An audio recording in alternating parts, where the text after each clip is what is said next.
They had the fire department come by and, you know, for those that wanted to take it and took a basic life-saving thing. I mean, if I'm choking, I want somebody to help me. I mean, Americans didn't used to be like this. They're in a trance, Hoppy.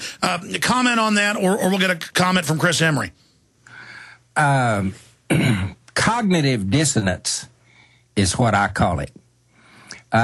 People are trained by the public school system and other forces to accept certain things as absolute truths. And any time something doesn't fit inside that box, their own personal box of absolute truths, if it doesn't fit inside that, they simply can't accept it.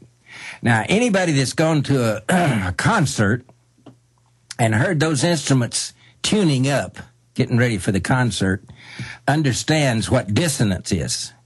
I mean, it's the most terrible sound you've ever heard. Well, actually, each one of those instruments is playing what it's supposed to play. They're just not playing in the same order. So it's not till a concert starts and they all play in the same order that a understandable tune comes out of all those instruments. And the same thing with information. If you're not able to put together information, then you'll never be able to hear the concert. All you're able to hear is the tuning up, the dissonance. And people that can't think outside the box, as they say, people that don't have the independent thought or the capacity to understand or the willingness to accept the truth, and the Bible says that nobody will believe the truth in the end, and I see that everywhere. People that just can't do that, and it's sad. Well, I was about to add, it's worse than that in many cases. They know the information. They think if they choose to say the government didn't carry out 9/11 or Oklahoma City or Gulf of Tonkin, even though it's admitted to be staged, that somehow that makes it true. I've had engineers, smart people, sit there and look me right in the eye. You know, they'll confront me first and say, you know, I like what you do in some areas, but you know, it's impossible that the government can do 9/11. And I said, well, what about Tuskegee experiment, all this? What about this evidence of 9/11? He said, oh, I hear what you're saying, but I choose not to believe it. Do you understand what I'm saying? And I said, yeah, I understand. You think you just make a decision and that you know, that makes it so. I mean, that is willful mind control, and that is cowards that are so cowardly. At least a run-of-the-mill coward says, I'm a coward. I'm going to run from this evil and, you know, go hide in your shame. I get that. I mean, I'm not even mad at those people. Okay, you're scared. You're scared of the scary men coming and getting you. Hey, you're going to die anyways, buddy. Nobody's going to live forever. I'm not going to live on my knees. But I'm not mad at a straight-up coward. But these men and women that are so cowardly, they do a mind flip and say, I just choose not to believe it. That is a coward's coward. Chris Emery, your comments on why you've done what you've done. Right after I'd met with Craig Roberts, he gave me a set of blueprints that Southwestern Bell had supplied to a lot of the litigants, the people that were suing for insurance claims and so forth. And on the second floor, what convinced me to really push ahead on this was there was a layout of the deceased, and it listed 4 babies in cribs against the front window. They were less than 4 months old. And as the saying goes here in Oklahoma City, oh, hell no. We're not going to give up until we find out what happened, who butchered these kids, who killed these people when they were going about their business on a normal workday, and yanked them out of this life into the life hereafter. And they dare to lie about this? We're better than that. And it's people like Hoppy and yourself, the guys on my film crew. I'm really proud to be able to work with you. This is a true American here. Absolutely. And if you look at it, what we do now is going to be a testament to future generations. And the fact that we've exposed Oklahoma City, Hoppy from day one, and General Parton and others, and Jane Graham and the victims, the fact that we've exposed other false flags, they're always trying to resuscitate it. But once the genie's out of the bottle, look at what happened with Kurt Haskell and his wife, both lawyers. They see a sharp-dressed guy getting the underwear bomber, Christmas Day guy on the plane, arguing, demanding, and so powerful, he was able to order security to let him on without a passport. Then they witness the whole thing happen. They tell the public. The media says they're full of it. And then later the State Department admits, yeah, the U.S. government ordered us to help get him on the plane. I mean, the fact is we are people who are awake and love the truth. We're everywhere now. And when you murderers try to nuke something or blow something up and dance around as our saviors, everybody knows where to look. We know about your lies about WMDs. We know about you now. Robin Cook in England went public with the lies saying 9/11 was staged. They killed him right after that. In England, I mean, the point is that we are exposing one of their favorite tricks, and they don't like it. You got any other comments? No, you're right on the money, Alex. There's only one other thing I would say, but I don't know how much time we have. Yeah, plenty of time. Okay. The second point that General Parton made that's easily understood and very important. When blast pressure pushes,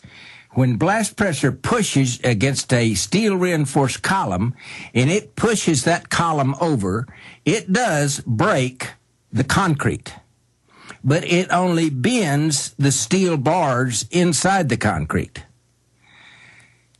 If the columns in Oklahoma City had been downed by blast pressure, the reinforcing steel rods inside those columns would still be there and just bent over. Parton said those steel rods had been cut.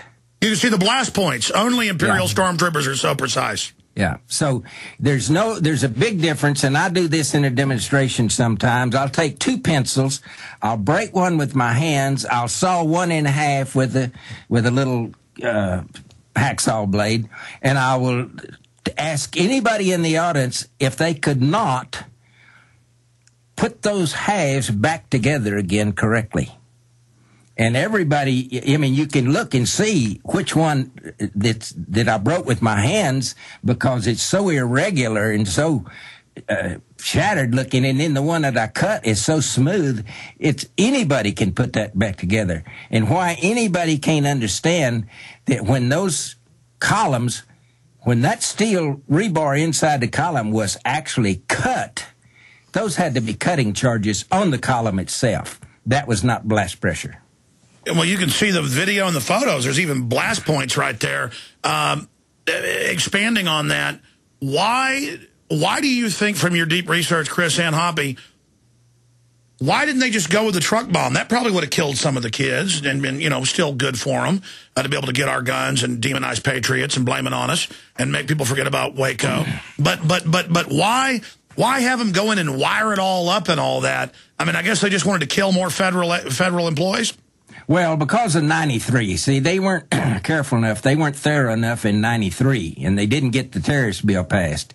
So they planned if every bomb that was inside the building would have gone off, it would probably have leveled the whole building, and that's what they were looking to do because they were looking for maximum body count to get the legislation passed. There was an officer with Army CID. We couldn't get him on. It's basically the military version of the FBI. We couldn't get him on camera. He refused to talk, but he did relay this to a member of the bombing committee right after the bombing committee was formed, that he showed up on the crime scene within about 3 hours. He was given his ID and a hard hat, and he started asking questions to ATF and FBI. Once they knew that he was there to look at it objectively, that was his job in the Vietnam War. He had to assess bomb damage. And they kicked him off. They said, "Don't you say a word. We know where your daughter goes to school. We know where your wife works." And that was it. Yeah, right there. You know where my daughter works? Well, you did. I mean, right then, man, I tell you what, just scum, filth of the earth. And they ship guns into Mexico to blame the Second Amendment. Our government is run by the most larcenous, child-murdering criminals you can imagine. And it's time to be brought to justice.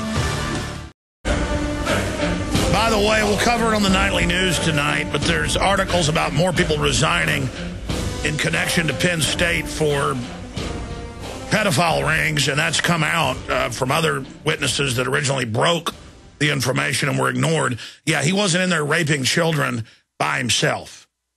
Okay, this is the people that run our society. And they think our children are there to blow up and rape, and they got the TSA, the public accepting them, grabbing little girls' genitals.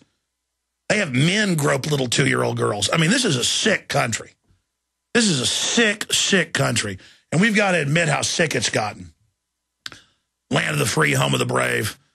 Like, I'm not even going to go into overdrive. We're just going to end it right here in 4 or 5 minutes with our guest, and then, Lord willing, I'll be back tomorrow. We've got a big article up here. Pray for us. Pray for Hoppy Heidelberg, folks. Pray for Chris Emery. Pray for Ron Paul. Pray for me. I mean, you know, I'm not afraid to die, but I sure don't want to. But somebody's going to stand up against these killers. I cannot live just sitting here on my hands while these people get away with this stuff. I've got to do the research. I've got to face the facts. The governor's act of sabotage in Iowa, an outrageous attempt to tamper with election process. Iowa governor urges voters to ignore result if Ron Paul wins. Just unbelievable neo-connery. Get that information out to everybody from Infowars.com and Prisonplanet.com. We got to hammer these people right now, and Politico and others. Finishing up with Hoppy Heidelberg and, of course, Chris Emery in the few minutes we've got left. Any other little points? I mean, hopefully tonight we'll bring up with you guys some of the other people, Chris, you talked to, like police officers and others, who were also threatened and what's covered in the Film and Noble Live. But imagine the ATF and FBI telling, you know, the military bomb expert who's there, you forget you saw this, we know where your daughter goes to school. I mean, I would have real trouble just on the spot not going caveman. That was absolutely incredible when I heard that. One other point I want to bring up, Hoppy and I were just discussing this during break. Howard Shapiro was the gentleman that was calling for another Oklahoma City bombing, I believe, recently and in the last year or so. He actually served in the city council here in Oklahoma City for a while, was best friends with Hillary Clinton, and also worked with former director Larry Potts with IGI. Well, IGI is pretty much a hit squad. It's retired. We know this, and I have no problem saying this on the air. Retired FBI agents, folks that pretty much went off the script, and they had an office down here in Oklahoma City. Howard Shapiro worked for that firm, and so you see how these people just have they're circling back. They have it boils down to they have no regard for human life. That's who we're dealing with all the time here in Oklahoma City, Alex, trying to research this case. So I empathize with you when you get excited on your show. We get frustrated up here, too, and it's plain as day. This is a poorly written script for the Twilight Zone movie, and they never say cut. The tape keeps rolling. That's the way it is here. And only our denial empowers it. As Hoppy said, evil men and tyrants flourish when good men and women do nothing. That's all they need to flourish, and we empower them by our cowardice, by our weakness, by our laziness, and it's going to get... And you're right, people connected to it think we're so dumb, Hoppy, that they sit there and go, man, a new Oklahoma City would sure help us in the biggest newspapers in the world. I mean, how dumb do they think we are? What do you think? You want to give the Well, I'm just going to put an aside in there. I'm a member of Mensa, and I got permission to address the local Mensa chapter with my experiences at Oklahoma Grand Jury. And these are people with 150, 160, 70, 180 IQ. These are very bright people. And it never occurred to me that they wouldn't be smart enough to figure out what I was telling them. And I was shocked when they didn't believe a word I said.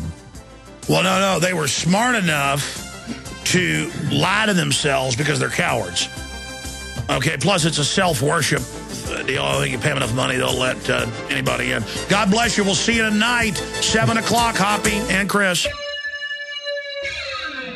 Thank you for listening Prisonplanet.tv, 7 o'clock. It's going to be powerful. Get it out to everybody. GCNlive.com today. Prisonplanet.tv.